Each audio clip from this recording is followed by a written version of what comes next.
Ahoy, and welcome back, crew, to the Maritime History Podcast. Today, we have reached our Series 2 recap episode.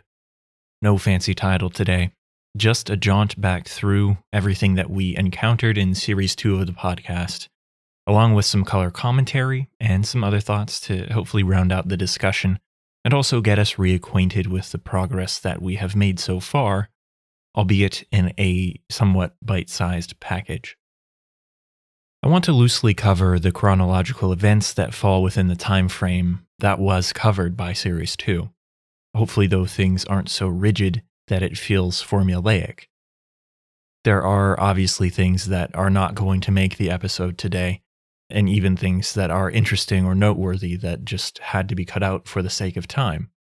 Today, I really just want to zoom out, see if we can't make sense of everything that we have discussed in the past 20 episodes. And see some of the broad arcs. As you've no doubt noticed, the length of our past 10 or 15 episodes has continued to grow on average, so there's even more material to digest for this recap than there was for the Series 1 recap, but I think we can do it and still have something worthwhile at the end. Basically then, today I want to revisit the world that followed the Late Bronze Age collapse, moving from there to meet the Phoenicians again and to discuss the ways in which the Iron Age on the Mediterranean spurred on maritime growth, maritime and naval technology, and the related commerce and trade that comes with bigger and better ships and navigation.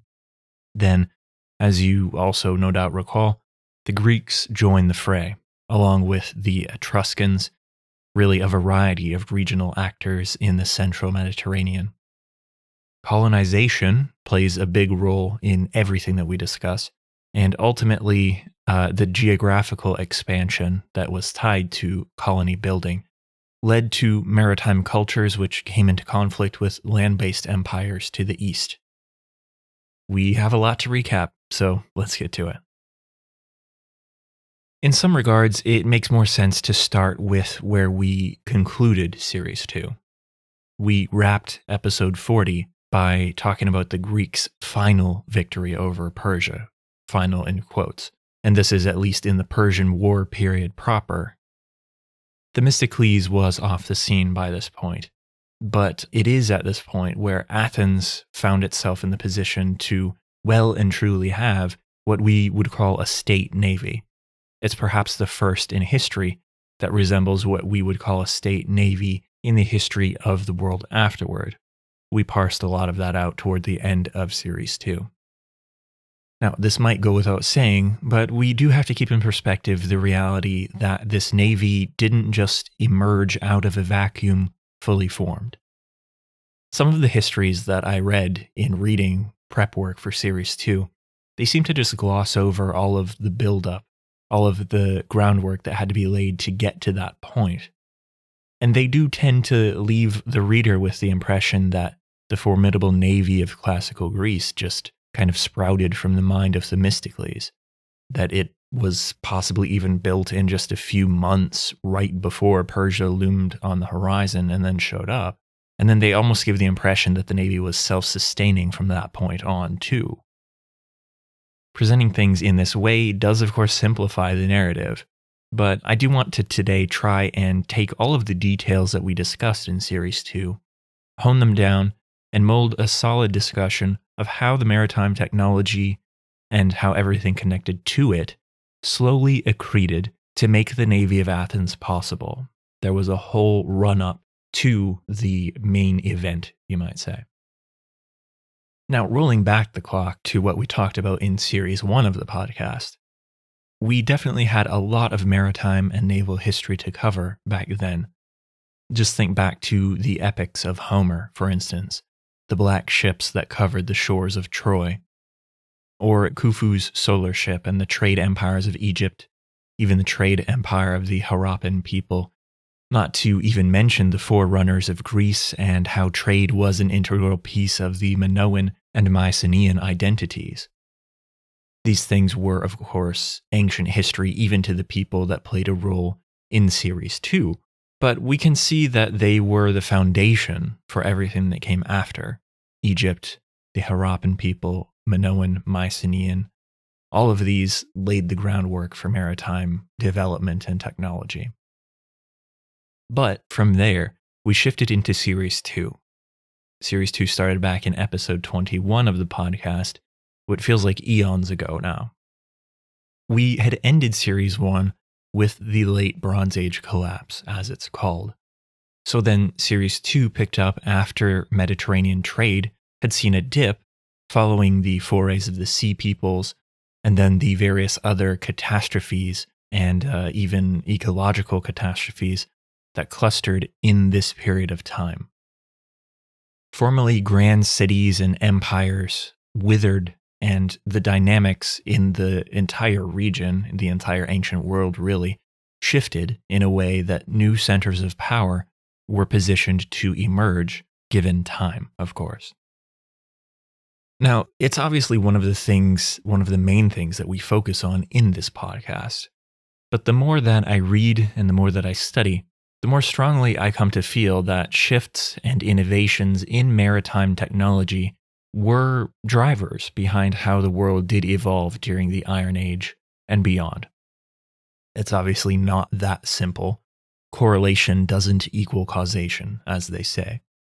The technology didn't drive the change, but it was very tightly intertwined, and we can trace a lot of the evolution and how it all connects together, basically.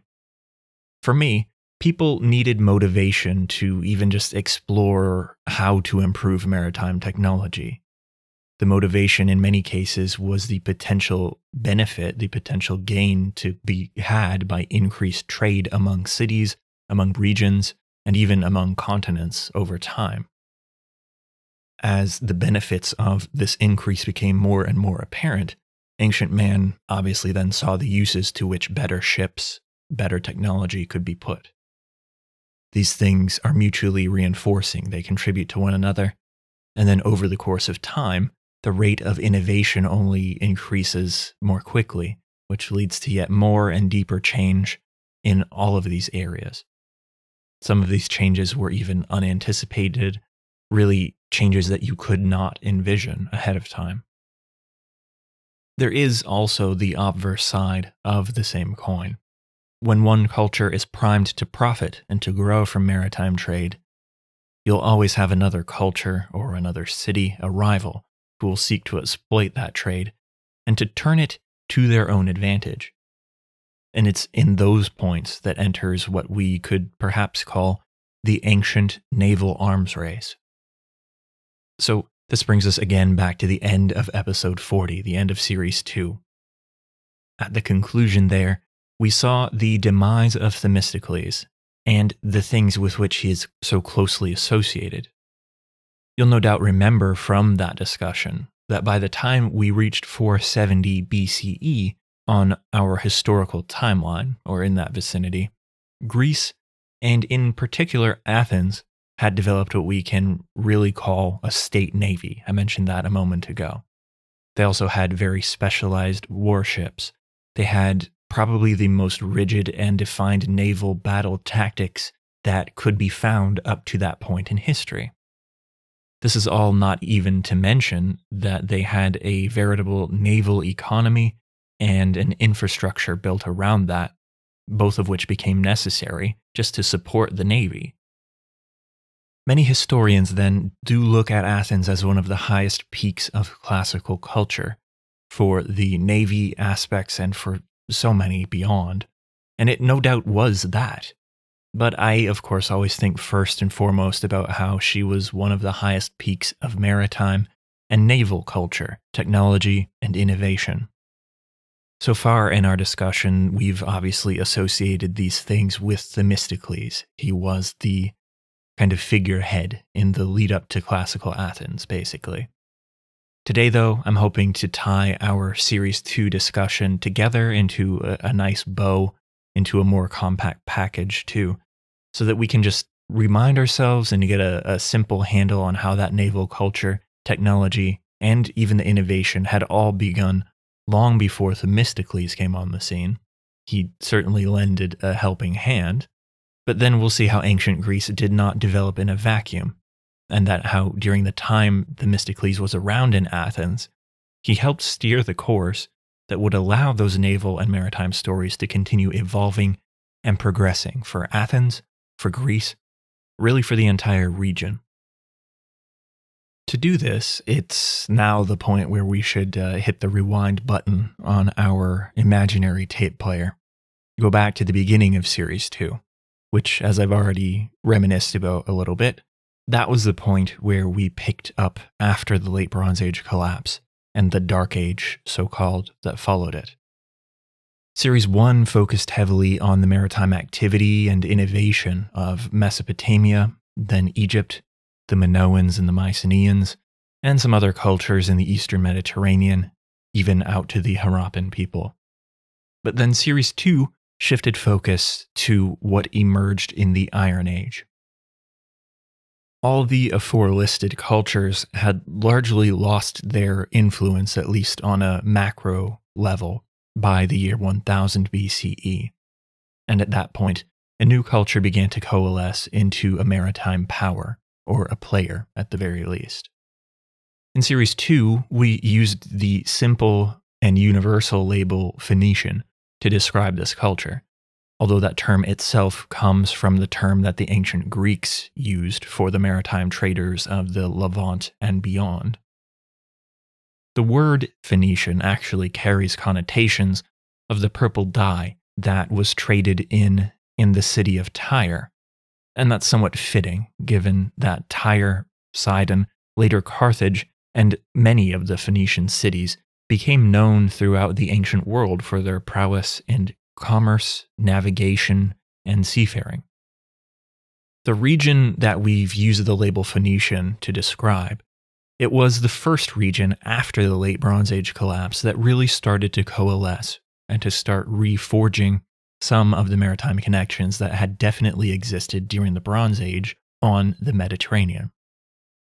Those connections hadn't completely disappeared, but they had retracted, you could say, and things were limited to more short-distance trade until things got a little bit back to where they had been before, until some of the turmoil in the ancient world calmed down and trade could reassert itself.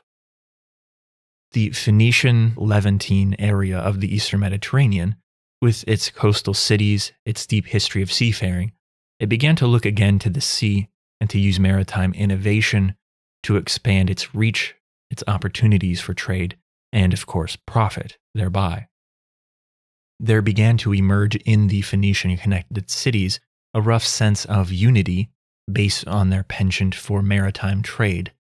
This sense led to relationships and to connections dependent on sea-based trade networks, something that we can see throughout all of history, obviously, but it tends to jump out in stronger and more concentrated levels at certain times and in certain places, and this is one of them. Sea-dependent, sea-based cultures also, they just evolved differently, and they evolved with different mindsets than land-based cultures and empires that we oftentimes see were just on the periphery, and the sea-based cultures bordered the sea, where land-based cultures and empires did not always do so. Now, in making this point about the cultural identity, the cultural way of thinking, it's hard not to compare the Phoenician identity with the identity that would later emerge in Greece in the Iron Age. It was a little hard to make some of these comparisons right back to back during the course of Season 2. We hadn't necessarily laid the necessary groundwork at that time, but right now I think we can just run through some compare and contrast relatively quickly to give us a good, quick sense. One of the first contrasts that could be made is the one about a sense of unity as a larger culture. Although I should point out, I should clarify, topics like this, they always carry with them a degree of subjective interpretation. Something like this is not easy to define, although there are certain flags that historians look to get a sense of the distinctions and the differences. A number of writers make the point that where the Phoenician culture was innovative in seafaring and they had a sprawling commercial network, they didn't ultimately forge a unified identity as being Phoenician in any militaristic or sense of a shared identity for expansive empire purposes, I guess you could say. They very much trace their origins back to a mother city, and they viewed themselves as merchants mainly. Now, they did innovate by likely inventing the Trireme, the ship that became famous with Greece more so. But as we saw over the course of Series 2, the Trireme as used by Phoenician and Near Eastern Levantine cities, it was put to use by Persia after Persia subjugated the coastal Phoenician cities. Persia then wielded the Trireme Navies as almost a mercenary fleet sent out against Greece, basically.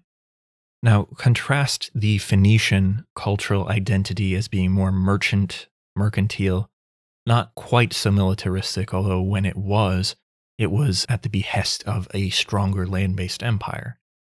Whereas Greece is widely held out today as being a culture who, perhaps more than any other in the Iron Age, did wind up forging a common identity, despite having roots as separate city-states. I don't know that this was inevitable, basically. The Persian threat that impinged on the Greek world was perhaps a catalyst. And then you do have the fact that later historians of Greek history, they tend to retroactively fashion things and to make cute, tidy narratives with how they portray the evolution of everything through this time period to an extent. But it is hard to deny the fact that many of the Greek city-states, even in the later Iron Age, they had this view of themselves as being part of a collective group of Hellenes. They hailed from the same area of Hellas, and in many ways they shared common religions. They had just a common root identity, even if they had different political focuses in various city-states, things like that. There was tension, there was competition, disagreement. But when push came to shove, they were able to forge a common identity as being Hellenes. Athens then took things one step further to forge an identity as a sea power in the formal sense of the word. We'll get into that a bit later today. Now, before any of this became a reality, there was the tendency for both the Greeks and the Phoenicians. This is something that we discussed extensively in Season 2. Their tendency, really their drive to colonize areas that were further and further outside their home base, I guess you could call it. The comparison and the contrast here is in the shades of how and where this colonization occurred. But it is definitely beyond question that both of these civilizations, they used their maritime prowess to carry out their drive to colonize. And this drive, the colonization efforts, played a central role in how these cultures developed and in really a lot of how the events unfolded throughout the Iron Age. The Phoenicians got out of the gates first. Their early skill in maritime navigation allowed them to settle colonies far and wide. They were famously able to sail outside the sight of land in the Mediterranean, where earlier cultures and sailors, they didn't possess the skill to navigate by the stars like the Phoenicians developed. This allowed them to sail more direct, more extended routes that stretched the limits of ship capabilities, but it also took as much advantage of the technology as could really be done at that time. This leveling up of the navigation skills, of course, then also led to innovation in ship technology. They wanted to push the limits of the technology, see how it could be improved. And this really created a small feedback loop phenomenon. For the Phoenicians, then, early colonization led them to the western limits of the Mediterranean. They were the first to push this far, especially for a culture from the eastern end of the Mediterranean. We saw that there is a lot of evidence for their presence and their ties with Iberia, including their colony at Hodor, or modern-day Cadiz. They had colonies in Malaga, and a whole lot more in modern-day Spain and Portugal. They also developed deep ties to this region for its wealth of silver and other natural resources that were abundant there. Then, Carthage, the colony, emerged as a perfect middle stopping point between the eastern shore of the Mediterranean, where Tyre, Sidon, a lot of the mother cities were from, and then their western colonies where the trade went and then returned from. The natural resources in Iberia and the other Phoenician colonies then feed back into the discussion about ship technology. If you have increasing volumes of goods and resources to be brought from one port to another, then profit and efficiency will be increased if you improve the ships that do the transporting. This is almost exactly what we see with the evolution of Phoenician ships over time. We discussed in Series 2 some of the depictions of Phoenician merchant vessels. These vessels are sometimes called gaulloi because they have deep, rounded hulls. And these hulls, this approach to shipping, it allowed for an increase in the size and the carrying capacity of the ships, which is important if you are a merchant. But even more important is it allowed for increased stability as they sailed the heavier seas out in the middle of the Mediterranean. It's great to have a full hold of the ship if you're trying to bring a shipment from one port to another, but if your ship wrecks, it's all a bit pointless, isn't it?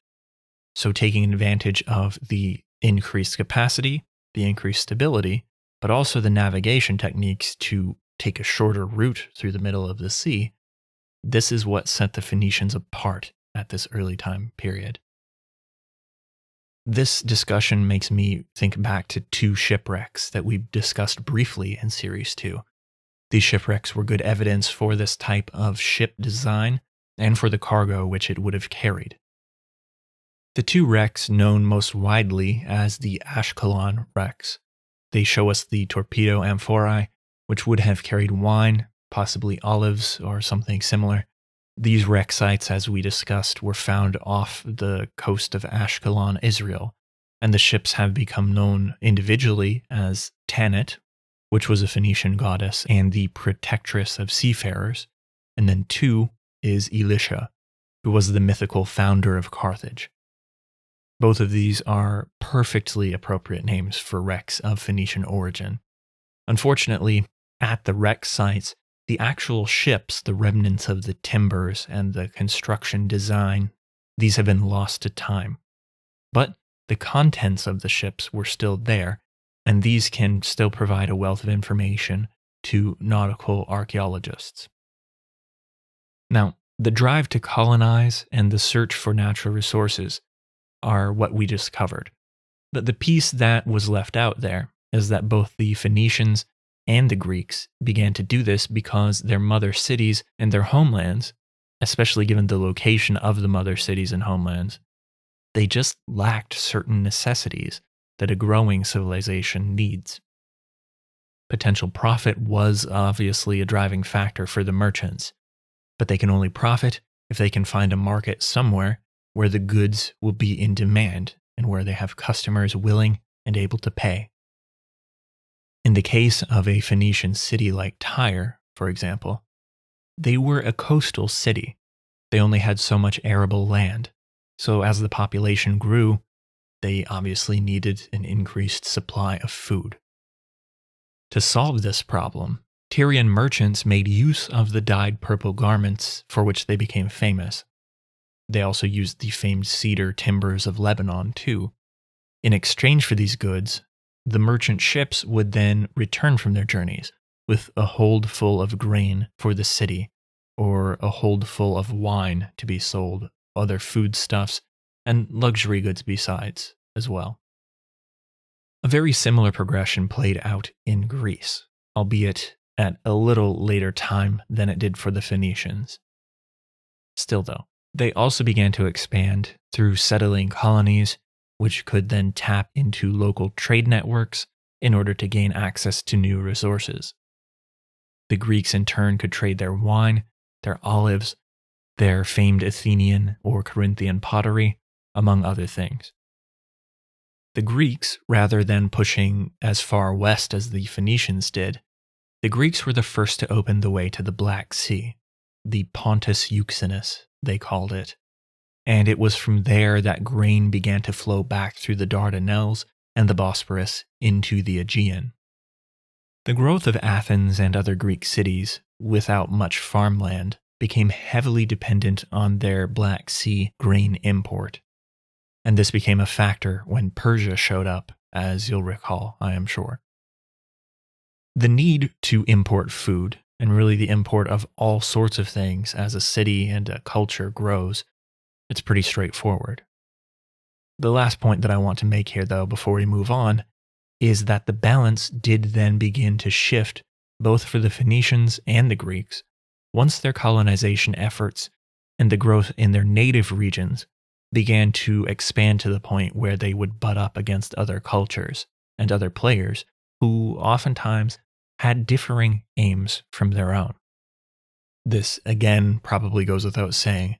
Every student of history knows intuitively that the only constant is change, but once trade increased, once the profits began to increase as well, the security of the trade itself and of the ensuing profits also had to become more important to everyone involved. Pirates have been one of the constants of history, I think. And I'd wager that it's a safe assumption that rising competitor societies also leads to the need for security. So then, even back in Series 1, we had a few discussions about how pirates became a problem in a few spots in the Eastern Mediterranean, and that, of course, is not going to change once we get into the Iron Age. However, the area that saw the biggest increase in focus was the development of naval technology. This was likely due, especially in the earlier phases, because of that increased need to protect merchant ships.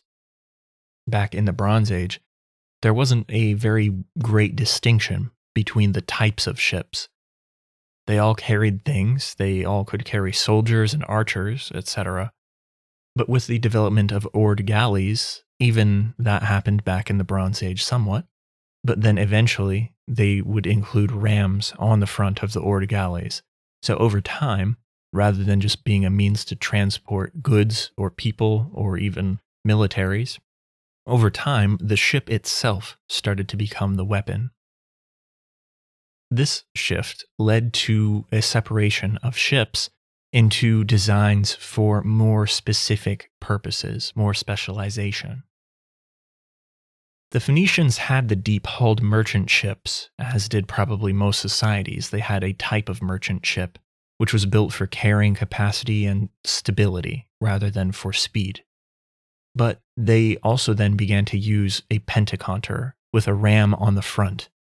The Phoenicians, though, are also widely credited as the inventors of the trireme too, which added more rowers, was a little larger, and just was there for speed among most other concerns. Unsurprisingly, the Greek and the Roman historians, they had their own opinions about who truly invented the trireme. But most historians see evidence for this type of ship development coming first in the East, and then followed not far thereafter in Greece. Really, the development of this type of ship kind of kicked off an arms race from that point. Really, though, the bottom line is that trade, the increase in trade volumes and trade routes, led to an increase in naval strength and the necessity of that. They went hand in hand for both the Phoenicians and the Greeks. In the early centuries of the Iron Age, both of these things were still driven by cities who spurred on trade. There weren't really federations or alliances working together to make things happen on any broadly coordinated scale. As we've seen, the Greeks and the Phoenicians operated from coastal areas largely, those who were active in the maritime trade anyway, and this led to increased need for import of food and other goods, which obviously then fed back into the increased need for expanded trade as populations grew and as technology advanced. Naval strength and increasing ability followed. But the stark reality is that at some point, these two cultures were going to run into one another more, and it would happen more frequently. This did then begin to happen in the central Mediterranean, specifically in the Tyrrhenian Sea, which is the sea off of Italy's shin bone, if we rely on the old Italian boot analogy. The area there has the islands of Sicily, Sardinia, and Corsica, among others. It's also not too far north of Carthage, and it is a perfect halfway stop for Phoenician ships that were making the long journey west or coming back. So it's in this central region that both the Phoenicians and the Greeks began to settle colonies that were perilously close to one another. They each began to interact with local trade networks that pre-existed their arrival, with some of the local peoples like the Etruscans and others. After a while, as you can imagine, the close quarters began to result in conflict. I think it's interesting to note here, too, in passing, that the pressure of the great land-based empires of the East, this had a degree of influence on how the relationship between the Greeks and the Phoenicians developed, too. The Phoenicians were forced to look for more trade outlets once the Assyrian Empire started to pressure them more, and likewise the Persian Empire later pressured Ionian Greek cities in a way that impacted their colonization and how it in turn connected with areas of Phoenician control. So it is all connected. That does make it just more difficult to untangle, but as you know, we've got to try. Something that might help us a little bit is to get slightly more specific on the Greek players before we move on. Greek, the word, is of course the catch-all term, but in this time period, in their own day, they all had more specific identities and motivations. So I think it would be helpful to run through a few of these briefly just to get a sense, although as we've already discussed, there is the idea that the Greeks also had a shared identity apart from their individual identities.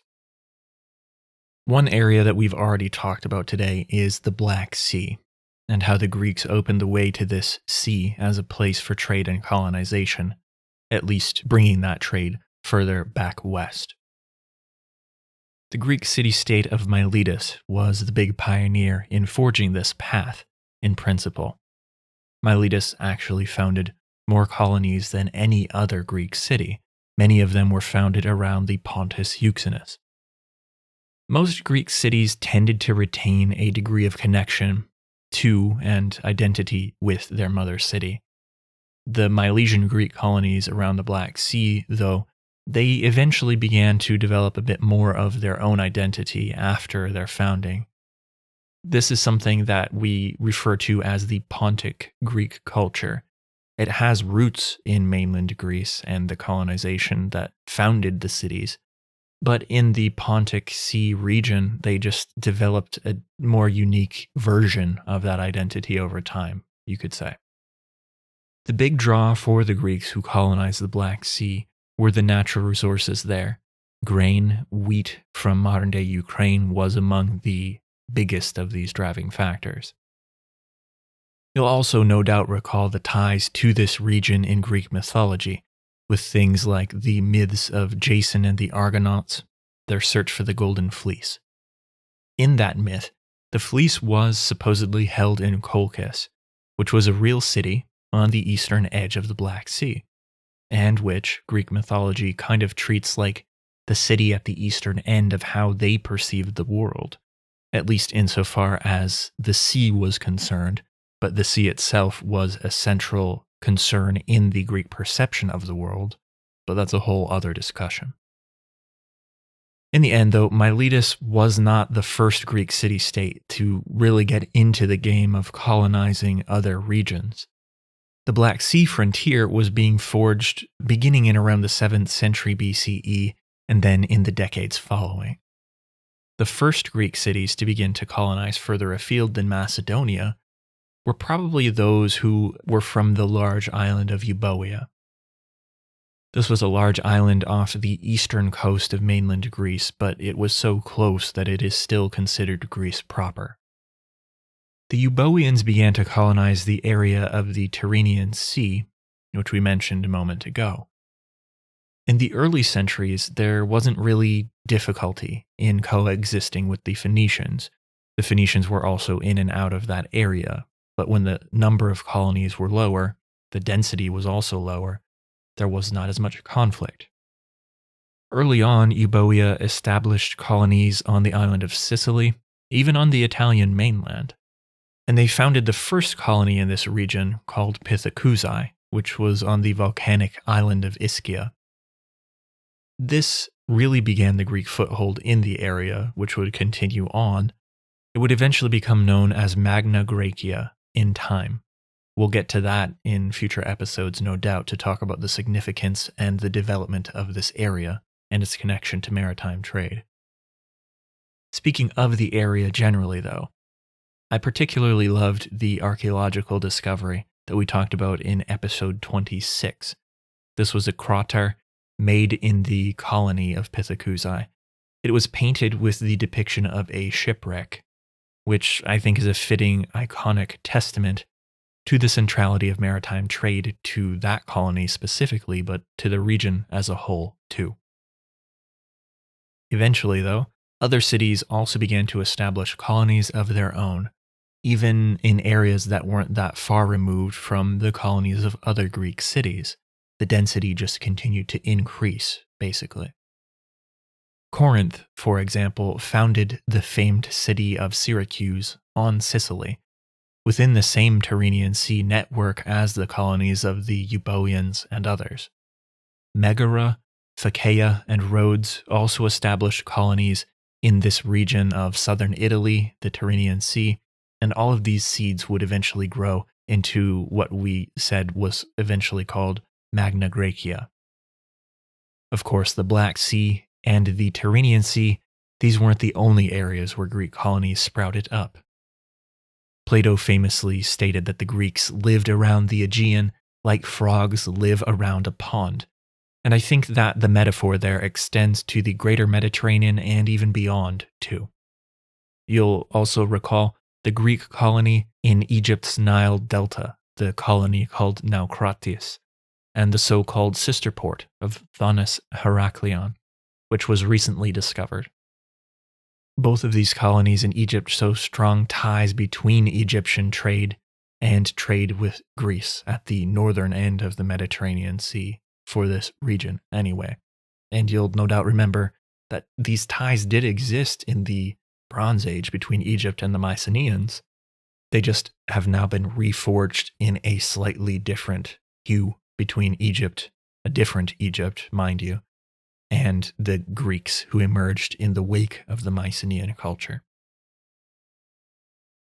I mentioned the Phikeans a moment ago as being among the colonizers of the Tyrrhenian Sea region, and they specifically were a major player in the events that begin to see balances shift.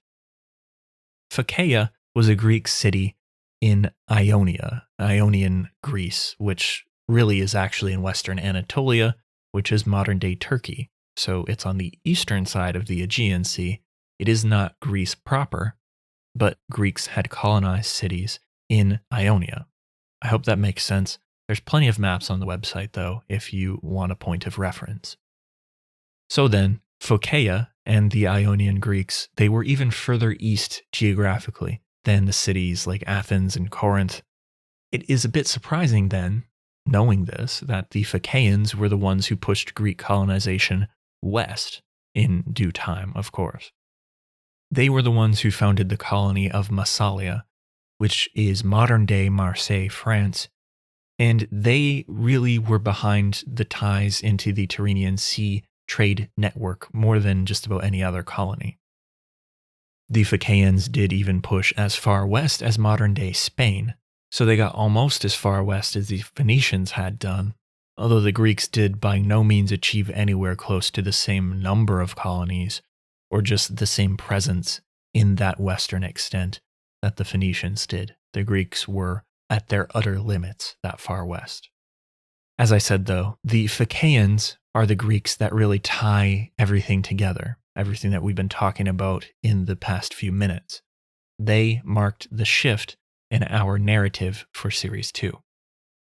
They were active in the Sardinian Sea network, though for a while they managed to not run afoul of the Phoenicians. But just as the Assyrian pressure had encouraged Phoenicia to colonize more and to set their sights on the sea in years prior, eventually then the Persian Empire had a similar knock-on effect on the Phikeans, and this rippled into the Phoenicians. In 546 BCE, the Persian Empire conquered Lydia. Lydia had been the previous ruler of Ionia. Power shifted hands, though, and when that occurred, the Phikeans were brought under more pressure. They lost a lot of the freedom that they had previously enjoyed. They were basically given an ultimatum by Cyrus the Great, but rather than subject themselves to his rule, they decided to just abandon their city in Ionian Greece, and they fled west. They had the ships and they had the means to do so. They also had plenty of colonies to aim for. So it was with this backstory that the Phikeans relocated themselves all the way west to their colony of Eulalia on the island of Corsica. Their sudden influx there, basically an entire city, fled over into Eulalia. The influx of people understandably ruffled the feathers of Carthage and even of the Etruscans who were native to that region. The Phikeans, they didn't help things. They decided to go a bit rogue and to rely on piracy in that region as a means of, income. As you would suspect, going down this avenue did not help their relations with the new neighbors. Long story short, though, Persian expansionism pushing the Phikeans west eventually led to the Battle of the Sardinian Sea in 540 BCE. This battle is one of the earlier naval battles for which we have good evidence. We talked about it in episode 29 of the podcast. But naval battles, even in 540, they were still largely affairs fought with pentacounters and where archers and hand-to-hand combat took place once the ships got close enough to each other for boarding engagements to happen. We did also see in this battle evidence of ramming techniques start to emerge, and this is the ship as a weapon idea finally documented in the historical record. So, it's episode 29 and the Battle of the Sardinian Sea that, in my mind, basically became the fulcrum in Series 2 for us. All the big players had finally begun to interact with one another in the same location, not in positive ways either. And so the water in our kettle really begins to bubble up nicely for the continued discussion of things like naval technology and tactical evolution, and how the interaction of the cultures of the Iron Age, who all had maritime concerns, came to a head. And we just see the intersection of everything that we had talked about up to this point. As our discussion progressed, though, we realized that it's an unfortunate reality that archaeological evidence for ships from this time period are just quite lacking, which makes it difficult to discuss specific timing with much accuracy. Pentacounters or biremes and triremes both were built to be light, and they were worn out fairly fast, it seems, based on textual evidence.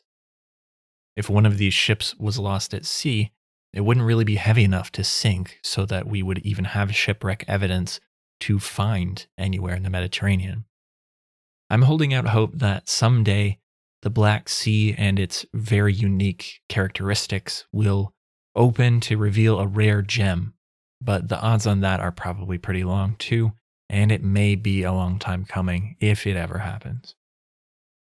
As such, we're left to try and piece together a picture from the fragments of pictorial and textual evidence that we have.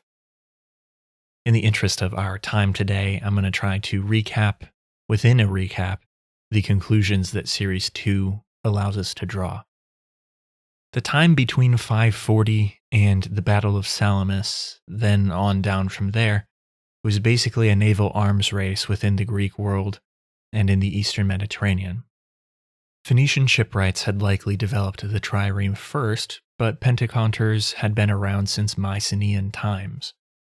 The pentacounter had always been used as a troop transport and as a floating platform at times, but it is in this time period, after 540, that we begin to see more evidence of ramming tactics.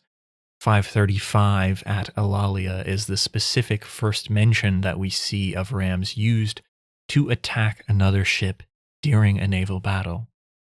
From there, things progressed rather quickly, it seems. The pentacounter was still the most widespread and available ship at that date, but we are left to make an educated guess, and a lot of the textual evidence in the record helps us. Thucydides claims that the first trireme was built in Corinth, but as I've mentioned, it was almost certainly a type of ship that first originated in the Near East, and then the Greeks got wind of the innovation. Nevertheless, though, the first time that we see historical evidence for a fleet of triremes being in the service of a single ruler is the trireme fleet of Polycrates. He was the Tyrant of Samos. This fact is attested by Herodotus in Book 3 of the Histories. Now, I find it interesting and noteworthy that Polycrates was an opportunistic tyrant, and he actually sent this trireme fleet down to Egypt to fight on behalf of the Persian king at that time, Cambyses. Persia's run-in with Greece had been building for some time then. I find it perhaps even more remarkable, though, that Polycrates almost undoubtedly got this trireme fleet only because he had outside funding. He couldn't have afforded to build it himself. The lack of mention, the lack of evidence, leads us to have to conclude that Greek city-states, even wealthy ones like Corinth, they just were struggling to build and maintain triremes. They likely still relied on privately funded pentacounter fleets largely, even in 540 and in some of the years following. The trireme fleet of Polycrates is noteworthy, as I said, because the fleet was financed by Egypt, and the ships themselves were probably obtained from Phoenician sources. So the Greek city-states didn't necessarily have any wherewithal to be able to do this on their own. It took the wealth, the old wealth of Egypt and the Phoenicians. This really leads us to the buried point that I've been trying to make. Triremes, and especially a fleet of these ships, which were cutting-edge technology, they were just insanely, prohibitively expensive for city-states. The evolution of the Greek fleets from this point on, though, it gets into theory, and that might be a little bit much for us today. I probably will boil some of my thoughts on this down into a member episode that I'll post in the near future, but I'll try to give just the Cliff Notes version today. Member episodes, I think, are going to be a good outlet for stuff that remains on the cutting room floor, but we'll have to see how that progresses. So, the cost of a single trireme in a few different ways is really the center of the story, and then we'll see from there how the cost for a fleet was just prohibitive for a single city-state. It's something that only an empire could really foot the bill for. First, the materials cost alone was high, just because a trireme was bigger than a bireme. Now, the size of a trireme is nothing compared to the ships of modern navies, modern naval standing, but for this time period, triremes were the cutting edge. Then, apart from material and construction cost, the trireme just required more men to power the ship's propulsion system than was required by any ship before it. The 3 banks of oars could seat up to 170 rowers at a full complement. And then on top of this, there was the traditional contingent of officers and marines. So each trireme at full force would have 200 men assigned to it. Finally then, maintaining the trireme, even just a single ship we're talking, it was an ongoing and a never-ending concern once the ship was just built to begin with. So you can begin to see how a fleet of triremes would put quite the strain on a moderately sized Greek city-state. As I've said though, A moderately sized city-state in Greece could not even afford to keep up the size of a trireme fleet that came to be required. The maintenance piece alone required an entire infrastructure to be built up as support around the fleet, something like a port for them to utilize, a ship shed complex to store them to do the maintenance inside. One of these was eventually built at Athens to support the fleet that they were able to build. Then, apart from all of this, which is just the physical element, you needed a whole administrative cadre to, well, I guess, administrate. Not even then to mention the roles and the other administration that was required to call up rowers as they were needed and in the place and time they were needed. So hopefully through this, you just get a sense that a trireme fleet, it wasn't something so simple as just building the ships and then rowing them out to sea to try and face off against an enemy. The upfront costs required were enough alone to put most Greek city-states off from even getting the plane off the ground, so to speak. So what was the spur that led to Greece swallowing the cost then? And when I say Greece, I'm sure most of you know that Athens is kind of the leading role in this discussion. I think it's entirely reasonable to conclude that Persia invading Egypt in 525, which was actually far away from Greece proper, this still could have been a trigger for this thing we're calling a naval arms race in this time frame. Philocrates and Samos and that trireme fleet, they were technically Greeks. They were involved in Egypt and Persia's invasion there. But it couldn't have escaped the other Greek city-states, especially those in mainland Greece, that Persia had pushed its way into the littoral of the Mediterranean, and they had effectively seized the naval fleets of Phoenicia, Egypt, the Levant. Persia had, up until that time, been a landlocked, a land-centric empire. But by adding these fleets, which were the best fleets in the ancient world, by adding these fleets to her arsenal, this opened up new potential avenues for Persia to apply force. If you look at the map, basically, and the areas that Persia had already conquered and brought within her sway, the next logical step for Persia, if it wanted to continue to expand, was into Greece, further west. So the Greeks, they felt that their number was up next, basically. Greek fears were then stoked higher when Persia pressured Ionian Greek cities to also fund and to help build ships, not to be used for Greek purposes, but to be incorporated into the Persian-controlled navy. Greek cities surely understood that with a navy in Persia's control, the Aegean would only serve as a barrier for so much longer. So then, the thinking goes that Greek city-states in mainland Greece, they had a much more acute motivation to start building out navies to just protect themselves. Now, in Series 2, then, we saw how revolts in Ionia, a particular one where Miletus they seized some ships from Persia. These events only served to heighten tensions even further. And it's almost like the first domino in the chain was pushed. This begs the question, though, where does the domino chain truly begin? I don't know if there is a beginning or an end when we get into historical investigation, right? We just have to try and put some bookends on our narrative, but really, you could trace cause and effect as far back or forward as you might wish to do if you have enough time. And that's really the problem, is just enough time to do the investigation. It is in this rough frame of time, though, that we begin to see the true evolution of trireme navies. 494 BCE, specifically. This is when the 353-strong fleet at Lade, it attempted to fend off Persia's strength. This was connected to the Ionian revolts in the east.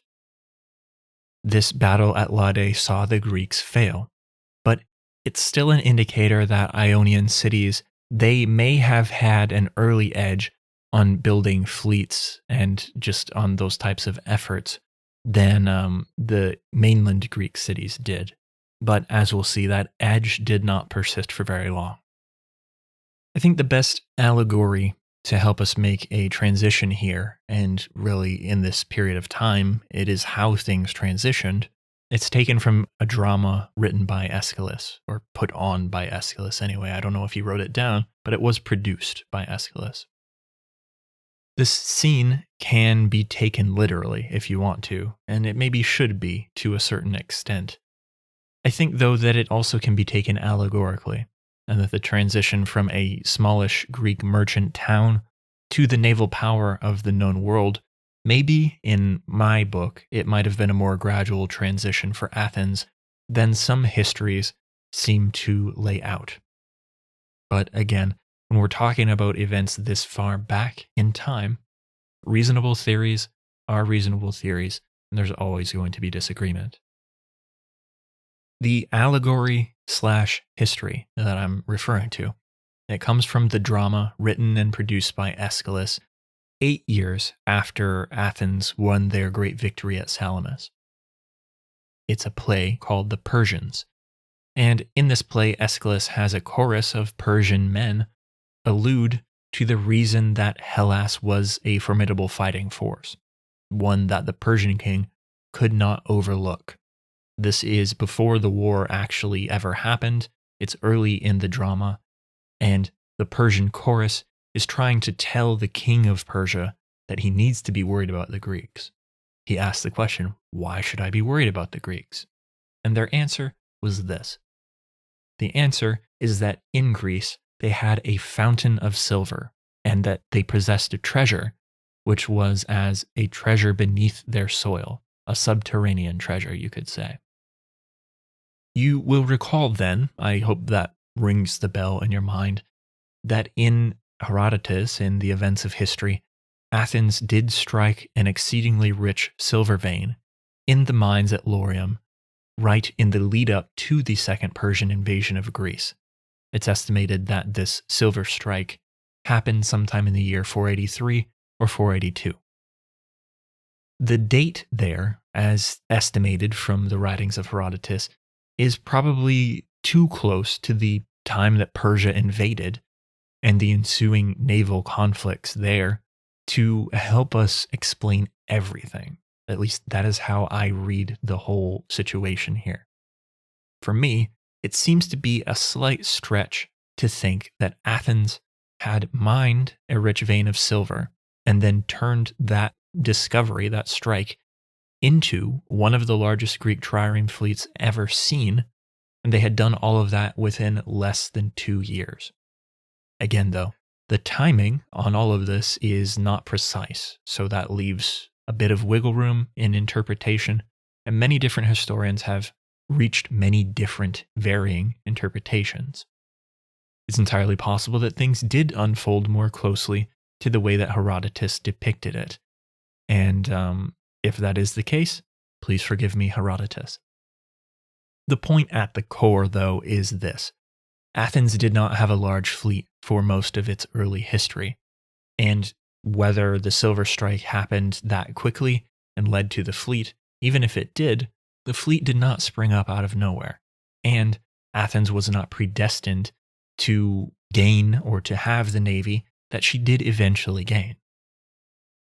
My view, my thinking on this whole question aligns with a few scholars out there, and it's this.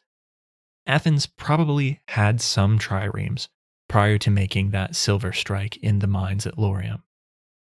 They wouldn't have had a substantial amount of triremes, mind you.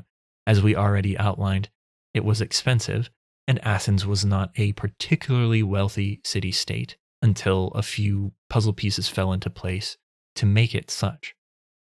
They weren't a poor city-state, though, either, so I tend to think that they probably had a small fleet. They had some other things at their disposal. Any number of Greek city-states prior to the Persian Wars would have had small numbers of ships available to them.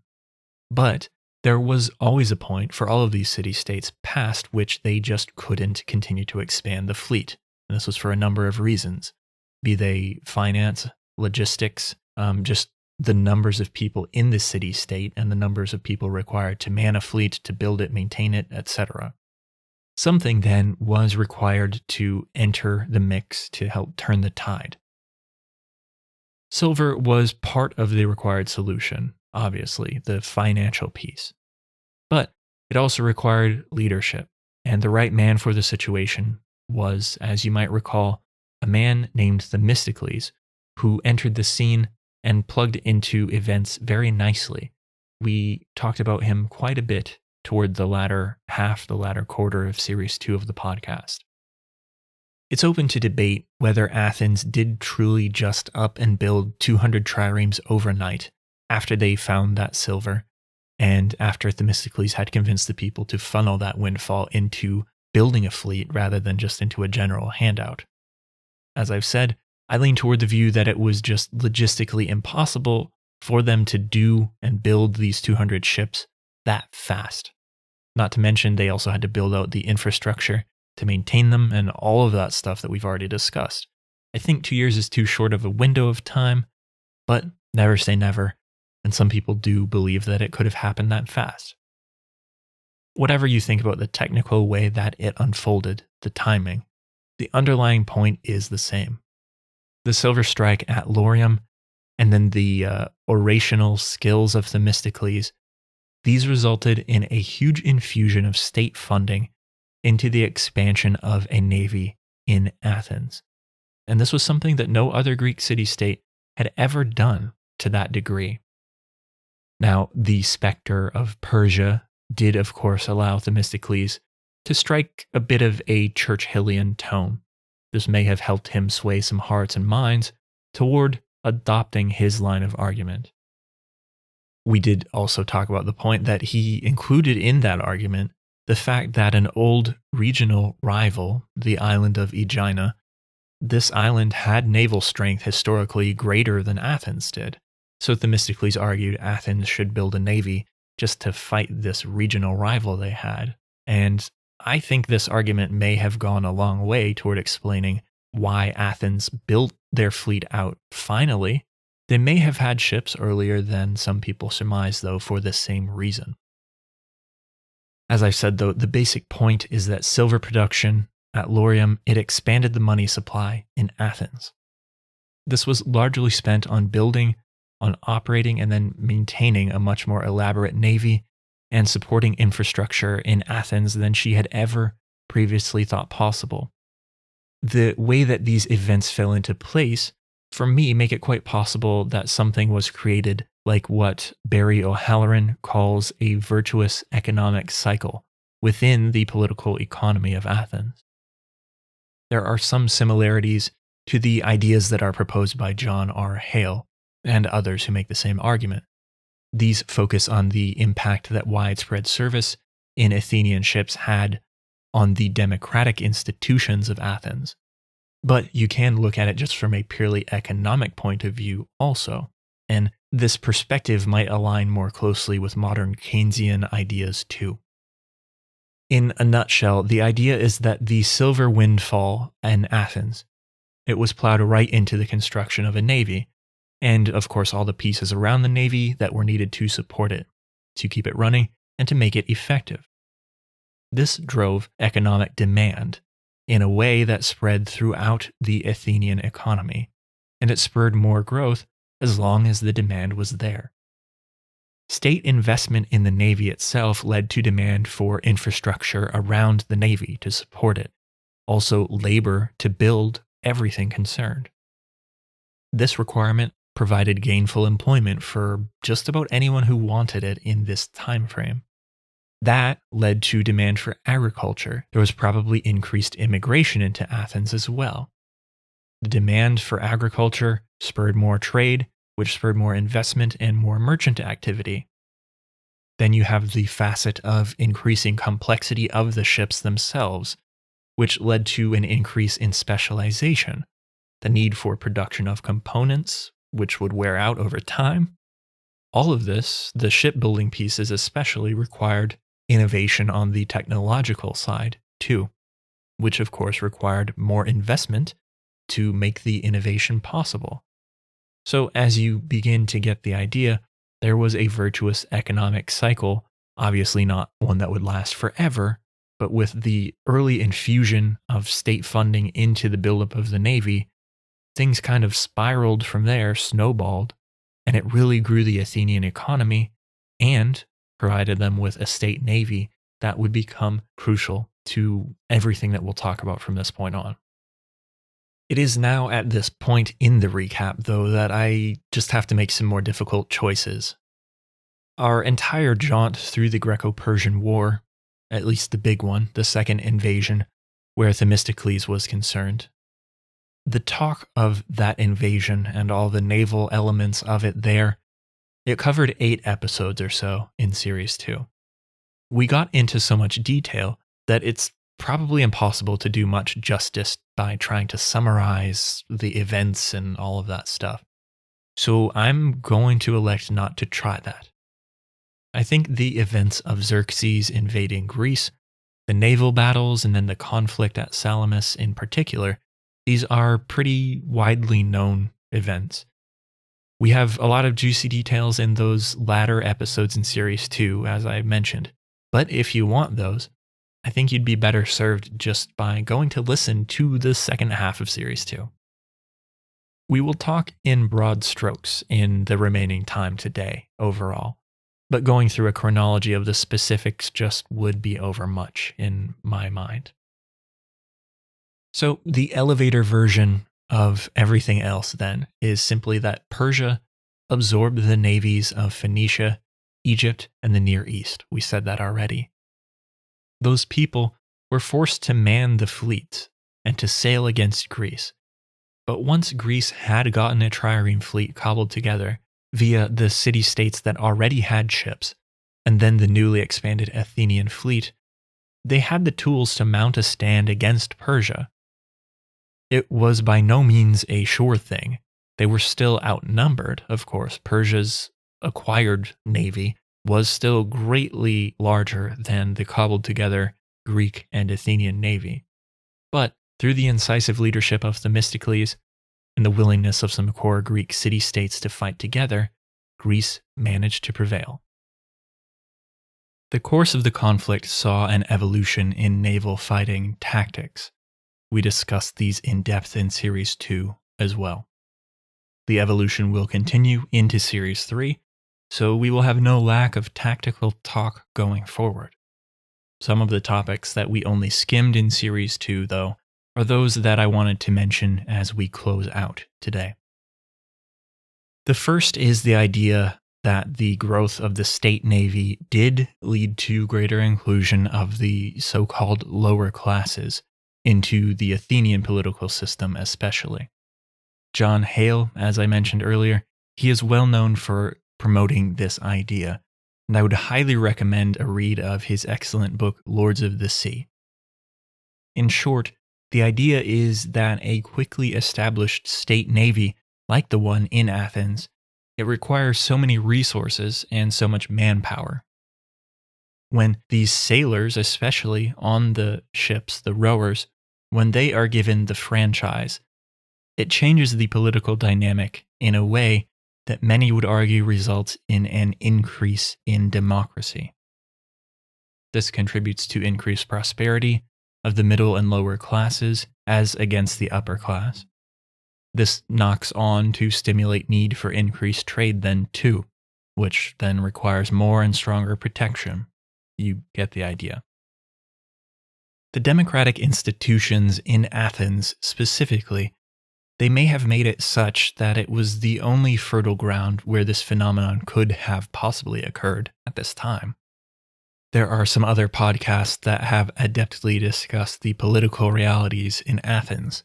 I think of my friend Rob Sims' History in the Making podcast in this vein, and go check that out. Highly recommended for me as well. The idea of the political ramification of the Athenian navy, though, it's a fascinating one. I might cover it in a bit more depth in a member episode as well, but for today, it is a bit surplus to what we are aiming to accomplish and to wrapping that task up.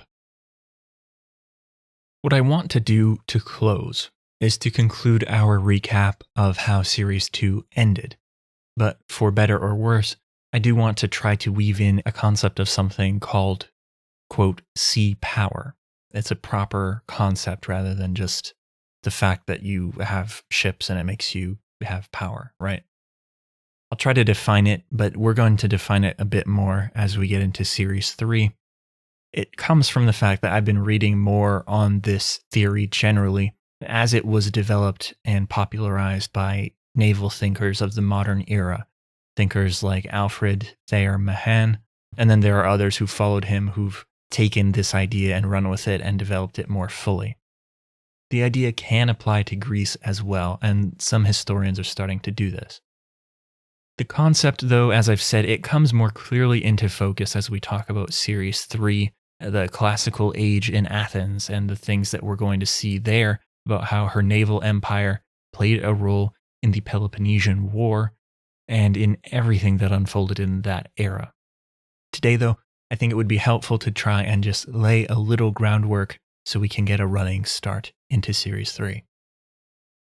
The idea of something called sea power, it's somewhat in line with what we discussed earlier, how the Athenian state navy was built with state funding, and this led to an economic growth cycle that impacted so much more than just the navy alone. The foundation of it all depended on the navy, though, and on the power that the navy allowed the city to project, not only to defend Athens from attack and invasion, but to project her power outwards, however far the political and military leaders of the moment might wish to do. A number of Greek city-states had navies of varying sizes before Athens rose to prominence, but I don't know that we would call them state navies. They were largely privately funded, and they obviously didn't have the wherewithal to undertake a defensive campaign like Greece had to do once Persia invaded. Also, none of the cities prior to the rise of Athens had really premised the entire success of a rapidly grown economy and just a base on the navy alone.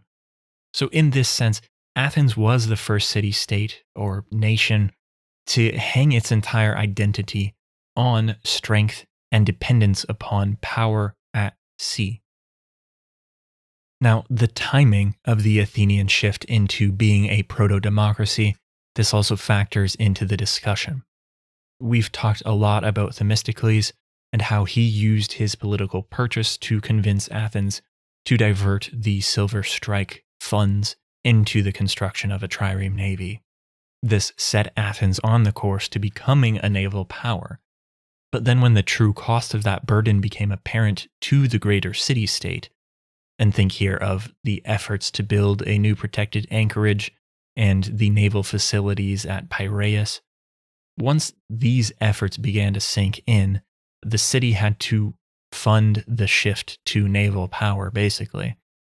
Then, more increased democracy and the expansion of a middle class, tax revenue to fund the state, etc. All these things began to also increase in pace. The real easy way to sum this all up is that once Athens created a trireme navy, the extraordinary costs required to sustain it basically forced Athens to become a sea power empire. And they were the first in the world, the first in history, arguably, to have done this. It's this piece that I have found the most interesting thing to study in all of our sources for Series 2 and now moving into Series 3. The reality is that Salamis and the naval victory there, it was the first true step toward Athenian sea power in the sense that they were an empire founded and dependent upon the strength of their naval arms. They had started laying the foundation during the time when Themistocles could influence policy, but Athens was far from the finished product. And to some degree, it wasn't their naval skill that won them the Battle of Salamis. It was the superior tactical planning that allowed them to take advantage of the location there, yes, but the Persian ships were lightly manned, they couldn't land full blows against the Greek fleet. The superior sailing skill would continue to be built into the future through the development of tactics, drills, and practice. Again, though, and with apologies, to get the details of tactics and the Battle of Salamis as a whole, I think it's best to just revisit episode 38. There is so much to digest there. Now, there are some portrayals of Athens as a city-state and as an empire where it saw the future and that it supposedly planned in advance to become a sea power. But much like the portrayals of latter sea powers, like the British sea power especially, these portrayals are a bit fantastic. It's not something that they could have planned for ahead of time necessarily, but the conditions were there to begin with. A lot of other pieces still had to fall into place, and a lot of right decisions had to be made. Both Herodotus and Thucydides, as far as the Greeks were concerned, they were depicting the events of the Persian Wars and the Peloponnesian War in respective retrospect, largely so. Thus, they did use their knowledge of how things would play out in Greek history in order to craft narratives that served their ends. And this basically allowed them to know the fact that Athens would become a sea power, and they could weave this back into their narratives and kind of foreshadow the fact that this would be the outcome, but working from the beginning of the story forward. All historians do this, frankly, but even with the so-called father of history, we have to take this tendency into account as we try to parse out the record. Basically then, the careful molding of Minoan and Mycenaean history and mythology into the narratives that present Athens as a true sea power empire, always predestined to be. These narratives were crafted after Athens had become that empire. The writers of these narratives were able to foreshadow the outcome by pulling from prior myth, especially the Minoan and Mycenaean sea strength of past ages. The reality, though, is that Athens didn't morph into that true sea power in the formal sense until well after the Persian Wars had ended and they had become embroiled in a conflict with Sparta and the Peloponnesian League. It's the war we know as the Peloponnesian War. As you might have guessed then, this conflict, the portrayal of Athens as a sea power empire and getting into the theory and idea of what that means, then even just the differing perspectives that Herodotus, Thucydides, Xenophon, and other writers lend to the conflict and to the concept of sea power and naval strength, all of these are going to be front and center in Series 3 of the podcast. We concluded our episodes of Series 2 by looking at the last incidents of the Persian Wars proper, and with the exile of Themistocles as well. Those events occurred well after 480 BCE and Salamis, so in a sense, the end of Series 2 and the beginning of Series 3 are going to overlap a little bit. As such, we might have to rehash some of the episode 40 events as we get the ball rolling in Series 3, but I'll leave that until we get into episode 41. The Delian League is a bit of the puzzle for us as we move into the events of the Peloponnesian War. That's going to be a topic of discussion early in Series 3, as I have already mentioned. From there, the role of a man named Simon on the Greek scene is going to take up some of our focus. He also became a leading figure in Athens after Themistocles was. We did already meet him in what was basically the final few moments of Series 2 back in 459 BCE on the timeline. In order to truly make sense of the transition and all the moving pieces, I do think Series 3 is going to rewind the tape just a little bit so that we can get a rolling start. We might change the angle too slightly if it seems to be beneficial. At the end of episode 40, I also alluded to the way in which the legacy of Themistocles began to become the rope in a tug-of-war in Athenian politics. You had the pro-Themistocles camp led by the statesman Pericles on the one side, And then there's the anti-Themistocles camp led by Simon on the other side. So in that sense, naval issues, as championed by Themistocles during his day, they find their way into the center of the political debate in Athens, even after he is dead, which is perhaps to be expected if the political entity in focus is truly a sea power, as we outlined moments ago. Naval tactics, advancements, and all that good stuff as well is definitely going to be a focus in Series 3 also, and I'm excited now to start turning the page into that new chapter with all of you. So then, that does it for our Series 2 recap, and I don't really have much more to add by way of conclusion. I posted a State of the Podcast update episode last week, and in that I mentioned that my aim is to publish episodes more often for all of you. The trade-off, of course, is that these episodes will probably be a bit shorter. I trust that's amenable, and I'm always happy to chat with listeners and supporters via email, or you can message me on social media on a few different avenues there. Finally, I just want to thank you for your support of the podcast. If you found it useful or interesting thus far, a review of the podcast is always immensely appreciated. We also have member episodes available on Patreon or via the Maritime History Podcast member page on the website. So if you're interested in some special member episodes on a variety of topics, do go seek those out if it sounds interesting. Otherwise, thanks as always for listening, crew. I'll see you back here next time as we set sail into the uncharted waters of Series 3 and the period of the Peloponnesian War. Until next time, fair winds and following seas from me here at the Maritime History Podcast.